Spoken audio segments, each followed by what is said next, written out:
Əsas da budur ki, İmam Zamanla rabitə qurasan. Ya eyyuhellezine amenu isbiru və sabiru və rabitu. Allah Quranda deyir, səbirli ol, rabitə qur. 2 dəfə səbir deyir. İsbiru və sabiru. Belə buyururlar ki, isbiru ibadətlərindir. Adam gəlir namazında, orucunda biraz səbirli olsun, təmkinli olsun. Sabiru deyirlər ictimai münasibətlərdə. Sən sosial varlıq olduğuna görə işində, karyerada, olduğun yerdə, postda görsən, çətinliklərlə üzləşəcəksən.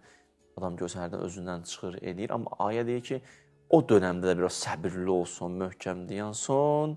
Nəticə budur ki, rabitə qurarsan İmam Zamanla. Çünki İmam Baqirdən belə bir hədis var. Rabitu əl-imaməkumul muntazar. Rabitə burada nədir? İmamınızla, o gözlədiyiniz imamla ünsiyyət qura bilərsiniz. Onun da rabitəsi insanın ruhuna təsiri var imamın. Hamıya aid deyil, hamı qarşılaşır söz deyil.